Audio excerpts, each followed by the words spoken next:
Assalamualaikum warahmatullahi wabarakatuh.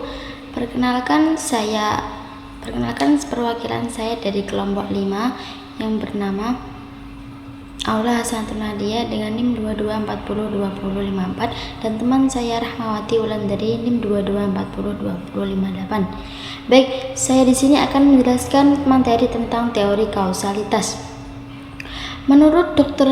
PAF Laminting SH, kausalitas merupakan ajaran mengenai sebab akibat yang secara umum mempermasalahkan, yaitu mengenai berapa jauh sesuatu tindakan itu dapat dipandang sebagai penyebab dari sesuatu keadaan atau hingga berapa jauh sesuatu keadaan itu dapat dipandang sebagai suatu akibat dari suatu tindakan, dan sampai di mana seseorang telah melakukan tindakan tersebut dapat diminta pertanggungjawabannya menurut hukum pidana, atau dapat dikatakan bahwa kausalitas adalah suatu ajaran mencari sebab terjadinya suatu akibat. Dr. Andes Lamintang menyatakan bahwa permasalahan mengenai hubungan antara penyebab dengan akibat tidak hanya penting bagi permasalahan pada delik yang oleh pembentukan undang-undang telah dirumuskan secara material, melainkan bagi permasalahan yang berhubungan dengan ajaran. Dari kesimpulan beberapa pengertian dapat disimpulkan bahwa kausalitas merupakan suatu yang menyatakan tentang hubungan sebab akibat, dan ilmu hukum pidana ajaran kausalitas dimaksudkan untuk menentukan hubungan objektif antara perbuatan manusia dengan akibat yang tidak dikehendaki oleh undang-undang.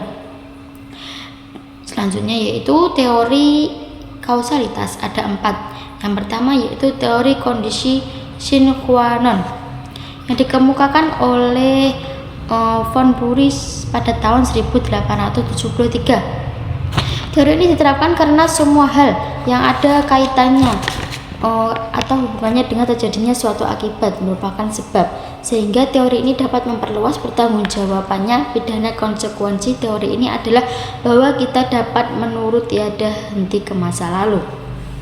Yang kedua yaitu teori generalisasi, yaitu teori ini mencari sebab. Teori ini membatasi peristiwa yang dianggap sebagai sebab didasari kepada fakta sebelum delik terjadi, atau yang disebut juga teori ini menjadi sebab yang sesuai untuk timbulnya akibat.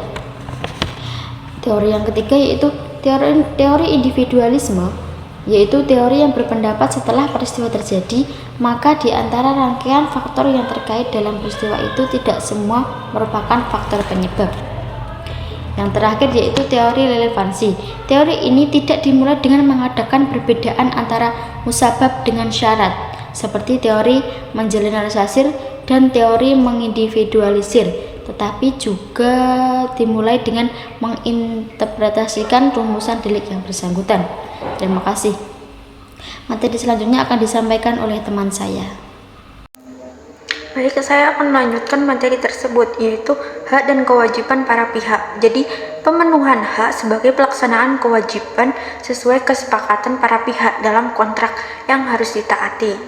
Jadi, mengingat dalam pembuatan kontrak, para pihak melakukan atas dasar asas kebebasan kontrak, itikat baik, dan janji harus ditepati. Jadi, kita kalau ada kontrak tuh harus menaati kontrak tersebut dan menepati janji kontrak tersebut. Terus yang selanjutnya, tuntutan hak dibedakan menjadi 2, yaitu yang pertama tuntutan hak yang didasarkan atas sengketa yang terjadi. Jadi dalam tuntutan semacam itu minimal ada 2 pihak, yaitu pihak penggugat atau yang mengajukan tuntutan hak. Terus yang kedua, pihak yang tergugat, orang yang dituntut.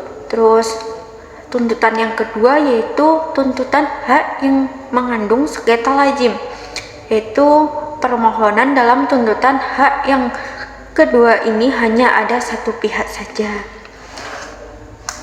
Sekian dari materi saya. Wassalamualaikum warahmatullahi wabarakatuh.